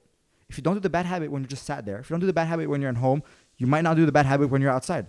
And if you don't do the bad habit when you're outside, then you have less chance to do the bad habit when you're inside. Your brain is a compute whatever happens in the current moment. It cannot tell the difference between you being in school, you being in a part-time job, or you being with your friends. Now, it can tell in like the way of like it's less painful, stuff like that. But it doesn't know that you're in school. It just knows that there's a book in front of me and there's a man talking on the whiteboard. Okay, that's all it computes, all it understands. So by changing your actions in the micro, in the current moment, you're going to change your actions in the macro, which is your whole entire day. And your day is basically your week, and your week is your months, and your months is your life. Mm-hmm. That was very long. That was a very long second question. Hope you guys are enjoying. We're loving this. I know you're. I think this is definitely our longest episode we've ever done. So stick around. If you lost your focus, you can pause it. You know, listen to it tomorrow morning. First thing when your brain is sharp. Exactly. Stick with us, right? So action step, very simple one. Like I said, there's resources in the description. I put out a bunch of habits that are more pinpointed with like the exact protocol and how to actually do them. That's in the description. Also, have a habit tracker that I talked about earlier to keep yourself accountable. Mm-hmm. Go check that out. Pretty easy action step. And with all the things we've said right now, you should already be able to do those 3 habits that you set out to do tomorrow. But we've got a bunch more. Right before we move on, I just want to say how like we're doing this episode right now. The sun is out. It's a beautiful day. I hear the birds chirping, and I'm just so grateful for that. So if you just tell yourself to enjoy the present moment, and you just get grateful for the birds chirping. The birds chirping make you happy, you know, because you don't need to don't get attached to certain things, right? You always need to be at your highest performing self, even if it's rainy outside, you know what I mean? But when there is the birds chirping and there is sun outside, enjoy it, cherish it, because it's there in the present moment. If it makes your day better, then go ahead. But, you know, even if it's a rainy day, you need to find something that's going to make your day better in the present moment, right? So, yeah, we can move on. I just wanted to mention that because I just heard JP talking and I was like, beep, beep, beep, beep. You hear the birds? Oh, my God, the birds. The birds. So, yeah, we can move on to the third question. And so, third question is, what do you say to the person who's tried all of this but keeps falling off, right? I kind of touched on this earlier with the rubber band example, but we have a lot to say to this exact person who's trying, falling off, and is wondering, is it even worth it? What do you say to that person? Yeah. So what I would say to you is like, are you trusting yourself? Like right now, are you trusting yourself? Do you trust yourself? If you say yes, and you are in the current state that you are right now, then that's probably the wrong answer. You trust yourself to do those bad habits, to do what you're trying to get rid of, or you're trying to start a new thing.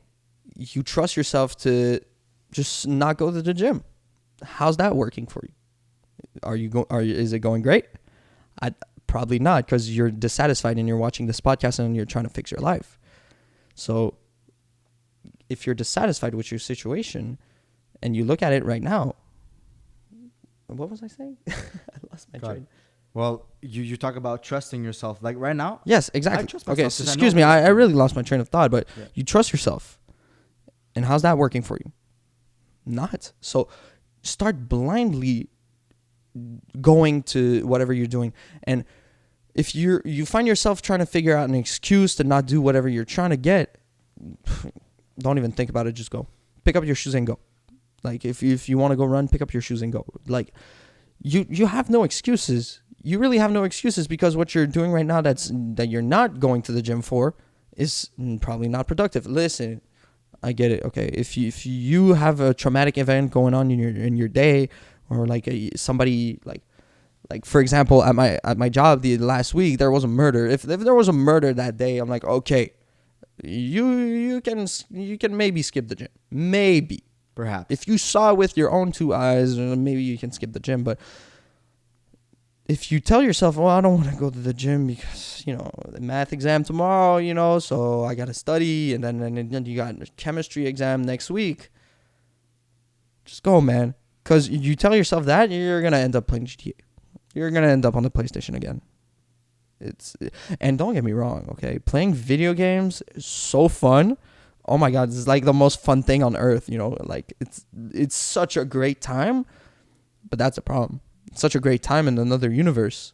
It doesn't have anything to do with the universe you're currently in. So you're not living in the present moment at all.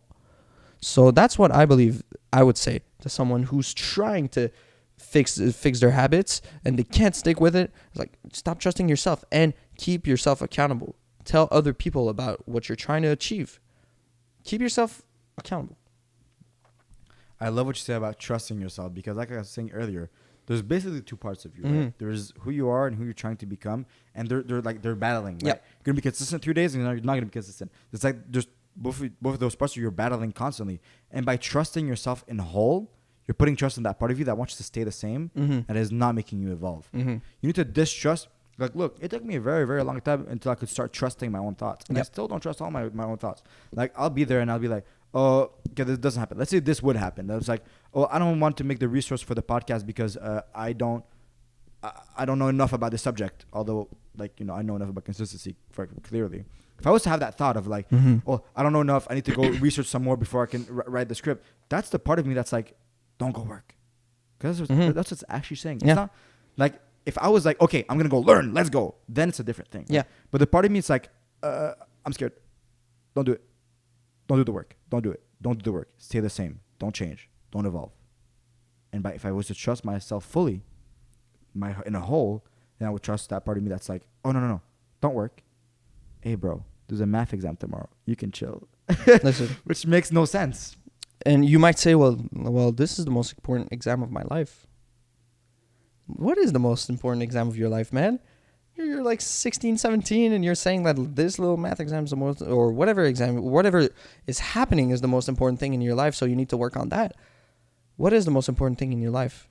Like some little event that happens in one day, or something that's sticking with you for the rest of your life? See, I can't bear when people say, oh my God, this is the most important. No. The most important thing in your life is your life, man. Like, it's your purpose. It's your purpose. It's your vision. So if you have a math exam, but you don't even know if you're going to end up using that math ever again in your life, is this really the most important thing in your life? You go, well, I need the good grade to get into a good school, but you can get a good grade some other time. You know what I mean? You don't need to stress that much. Like, it might actually be very important. Yep. But is it the most important thing in your life? It really probably isn't. Like if if your wife is giving birth tomorrow, okay, we can negotiate. Well, I doubt that's but happening. I really doubt that's your case, man. And if it is your case, whoa, you're either very young or you're in that place in your life. And if you're in that place in your life and you're watching our podcast, I hope you're enjoying, because you're not really part of our audience. But if you are, man, seriously, thank you for watching. And so I wanted to touch again on the thing where you feel like there's two versions of yourself, because yes, the best way, we talked about it quite enough, but I just want to give you the exact greatest piece of advice I ever got. So there's two parts of yourself. There's a part that's like, that's scared, and that's like, no, don't change. Why does it not want to change? Like, really think about it. Why does your current self not want to become your new self? Wouldn't it be better if you were your new self? Because you need to see it like this. Since there's two parts of your brain, it's like there's two organisms inside of it, right? And there's this principle in science where it's called the survival bias, where an organism will do anything it can just to survive. Yep. All of its actions will be for the single focal point of survival. Organisms don't want to die, right? How can you reproduce then if you die, correct? Yep. And so that's why it's giving you all these fears, because by becoming that new person, well, you're essentially killing your current self, aren't you?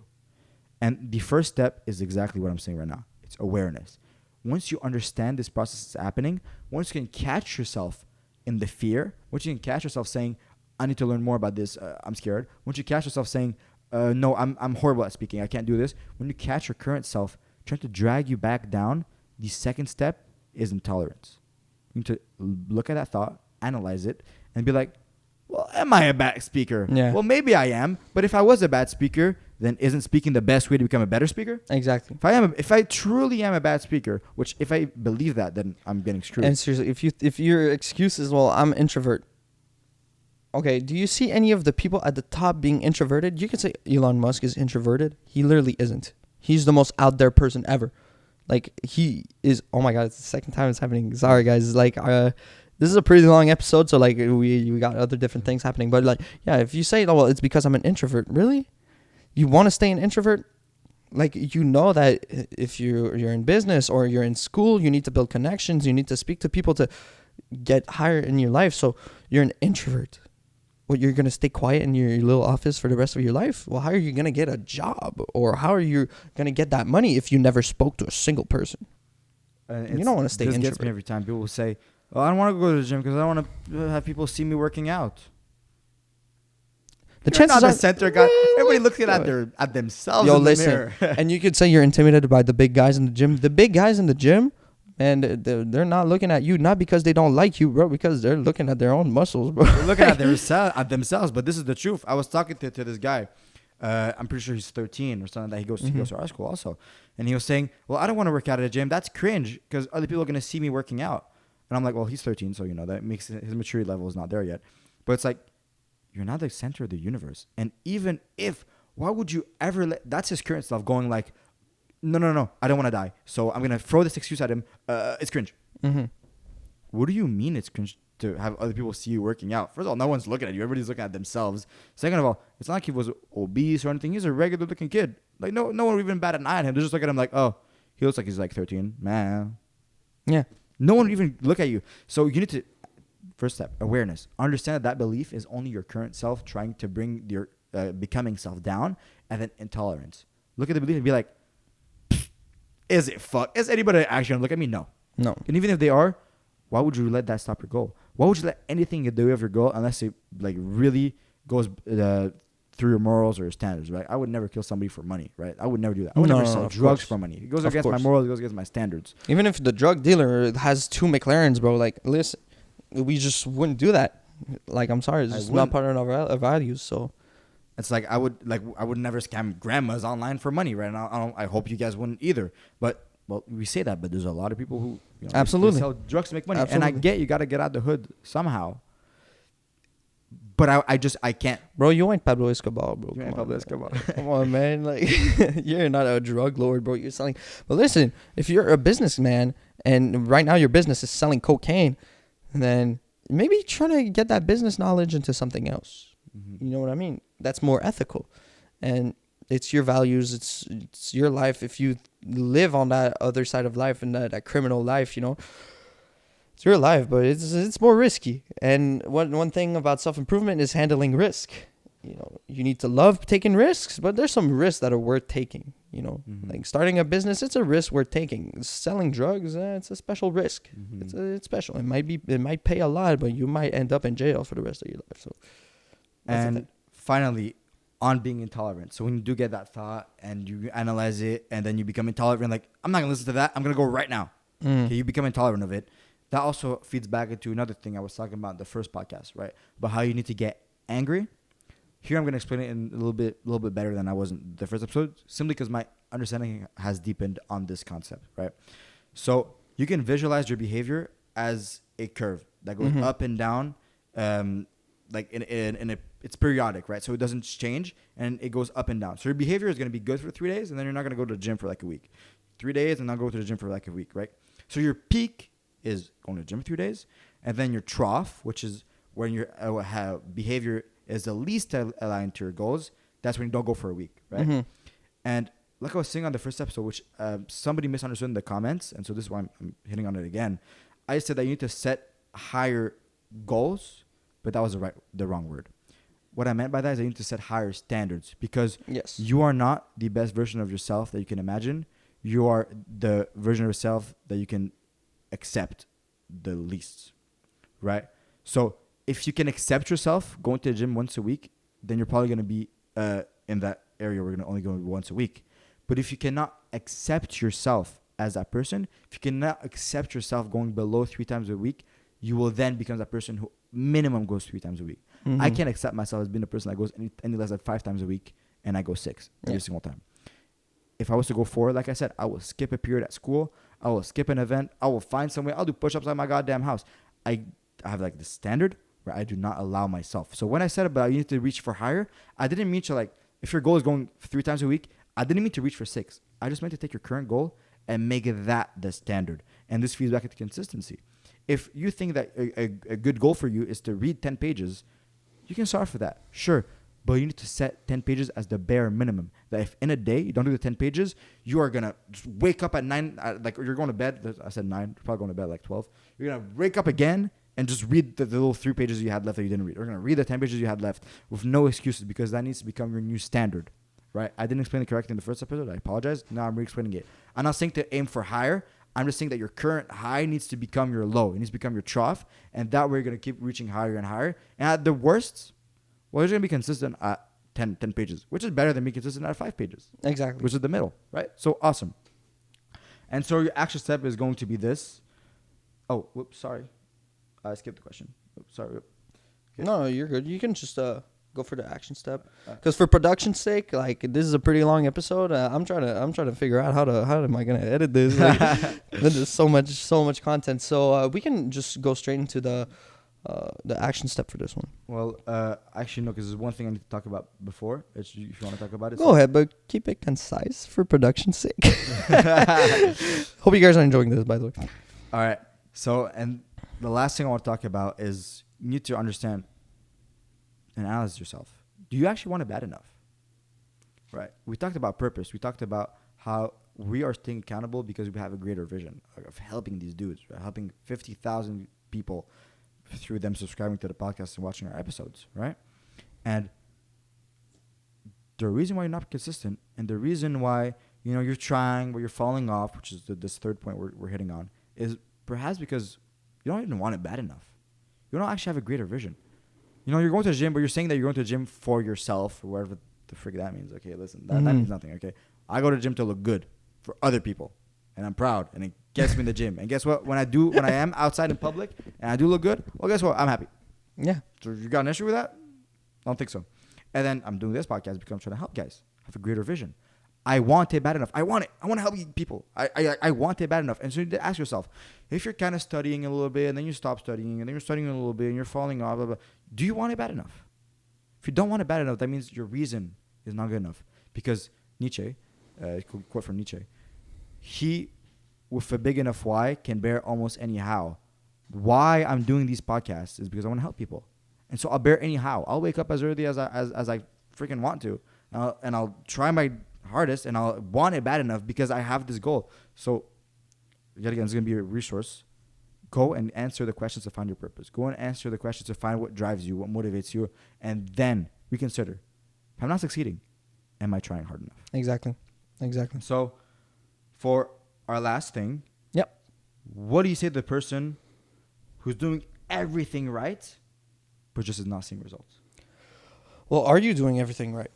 Like, ask yourself, well, first of all, visualize your day. Visualize what you do. Are you truly going every day, first of all, to the gym? Or are you really staying consistent every day? Really analyze that and really be honest with yourself. Don't lie to yourself and tell them, well, I did this, but then I did this happen. No, like, be serious. Did you go to the gym yesterday? Were you supposed to? You didn't? Then, of course, you're not getting results. You're not consistent. Consistency is key. That's where you're going to get those results, because like, as it compounds over time. So that's one question. And also, if they are doing everything right, though, what if they are doing everything if you are doing everything right, how long have you been doing it for? Like we said so many times, it compounds over time. Your results are going to come way later. If you look at Warren Buffett, for example, he made most of his money after his 60s because he played with the stock market all his life, and then it compounds over time. So he's just making more and more and more money every year. Like this year is probably going to make way more money than he did 50 years ago. Even though he's not even in his prime anymore. He's just kind of sleeping and watching the market does whatever it does for itself. Consistency. Are you really going for long enough? If you've been going for a week and you're not seeing results, well, of course. The standard timeline people give, for the gym, for example, is 2 weeks. You start seeing results. If you haven't even been going for 2 weeks, you're maybe not going to see results. And those results might be very, very, very slim. Seriously, you might not even notice them. So that's why you're probably not seeing them, because they're very, very slim at the beginning. And then 6 months later, you're going to start noticing that, damn, I'm looking pretty jacked. A year later, you're going to be like, I have a decent physique now. And then 2 years, and then 3 years, and then you just get to a point where you finally got those results. It's all about understanding a long-term gratification.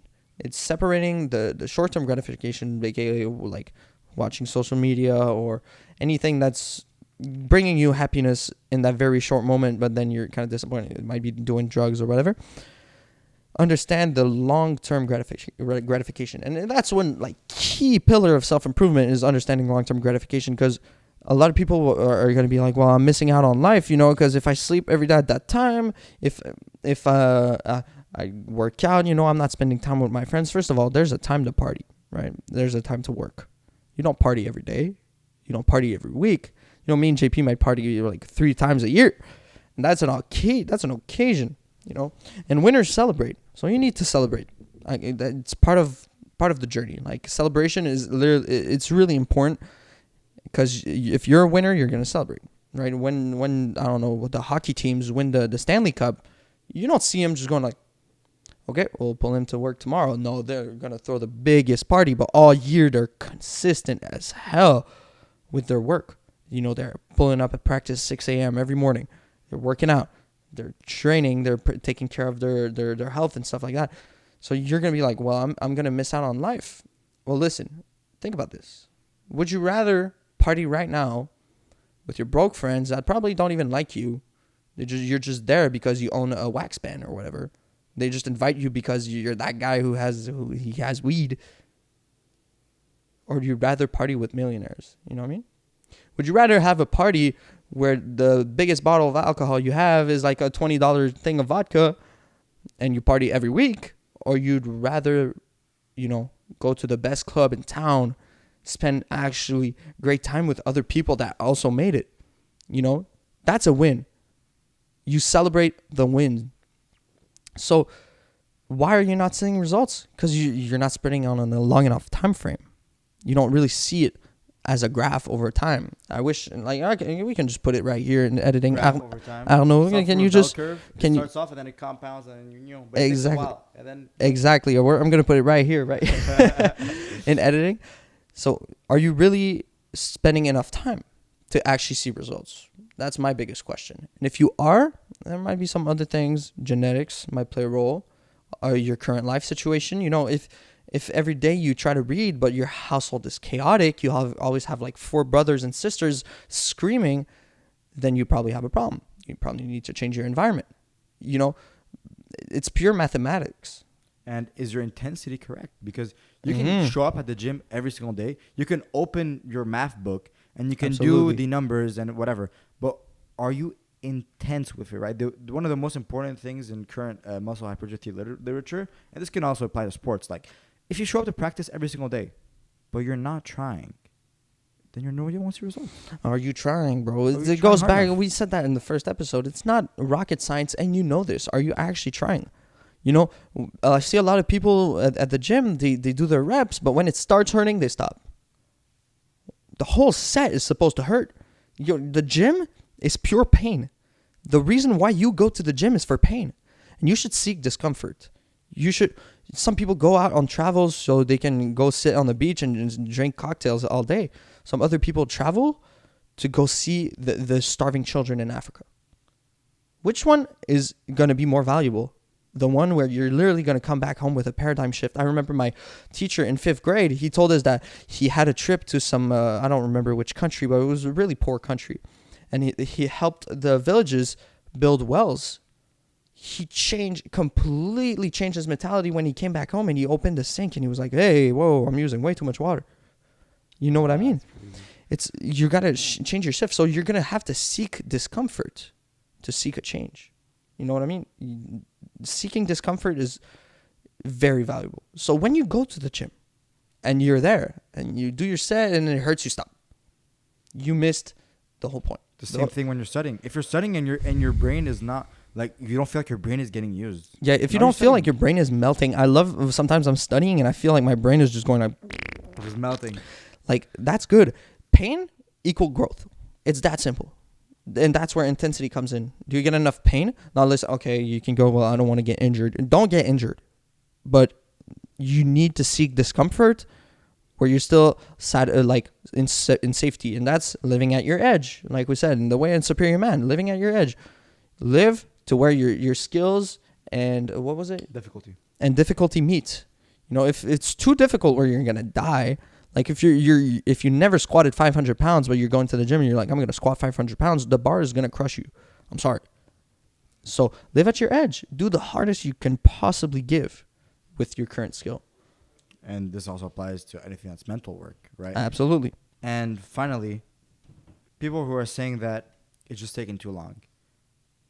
If you are trying hard enough and you're giving it time, but you're still like, man, this is just taking so long. Do you have a choice, though? Like, what are you going to do? Stop taking action? Mm-hmm. Or you can be that guy who's like, oh, well, I worked out for like 4 months and nothing happened, so I stopped. And now I'm skinny again. Is that it? Because you know yourself. You know yourself. You're watching this. You know yourself. You told me that you used to go and then you didn't see much results and you stopped going. First of all, you probably weren't trying hard enough. And if you were doing everything right, but you did not see results, brother, what choice do you have? Are you just going to stop? Sure, stop. This competition for me. Great. Are you truly just going to stop? What choice do you have? What are you going to do? Not take action? Oh, well, I'm studying super hard and I'm still getting bad grades. I'm studying super hard and I'm still getting bad grades. I hear that one often. What are you going to do? Not study? Do you think not studying will give you better grades? No, of course not. Keep putting in the work. You have no other choice. Revisit maybe if you're studying properly. Revisit how hard you're studying. Give it time. And if you're doing all those things, then you have no other choice but to do them. Not studying, not working out, not taking action will never give you the results that you want. Absolutely. And so to finish this off, what do we say to the person who watched all of this but is still not sure? Listen, we're going to keep it very simple. Action is king. Go do something right now. Yep. One of the 3 habits you wrote down, go do one of them immediately. And if it is 9 p.m., go do one of the habits that's not maybe running outside, perhaps it's just reading. Go do that right now. Sacrifice your sleep for it. I don't care. Mm-hmm. Action is king. Take action immediately. And if ever, life rewards action takers, man. Life rewards action takers. And you only live once, so why would you not reward yourself? Exactly. Ooh. And magnificent. Finally, to finish this off, if you have any more questions, comments, DM us on Instagram. Come see us in person. It is our pleasure to help you guys. This is literally our why we're doing purpose. This is what we do. This is the only reason why we're doing this. So instead of going one-on-one to every person, we can reach 150 people. Sorry. That's what we want. That's our goal. So come see us. Come ask questions. Seriously. That's why we're here. Shoot us a DM. My virtual door is always open. I'll probably answer as fast as I can, but I don't have Instagram on my phone. So like, please give me like a few minutes to get it up. But yeah, seriously. And so we're going to give you a quick recap. So there's going to be timestamps on the video, of course. Yep. But this is just to give you a quick recap. So detox, stop the bad inputs, go outside, sit in presence, stare at your wall, find your purpose, the fuck this event, change your friend group. If it's not helping you, get accountability, have a routine, shift your identity, make the good habits low friction, make the bad habits high friction, change your basic attack, check out the resources, overcome resistance through acknowledging it exists and then being intolerant to it. Be intolerant with your current goal and make your current goal this standard. Ask yourself if you want it bad enough and ask yourself if you're trying hard enough. And finally, no one said this was going to be easy. So if it's hard, good. Because if it wasn't hard, then be no point in doing it. Everything in life is simple, but not easy. So on these last words, do the hard work, especially when you don't feel like it. And be stoic. That's pretty much it. Thank you, JP. Hey, what's up? Hope you enjoyed the episode. If you have any questions or constructive criticism, leave it down in the comments. Leave a like, subscribe, the usual. Go follow us on social media. Hope you enjoy the rest of your day. See you in a week.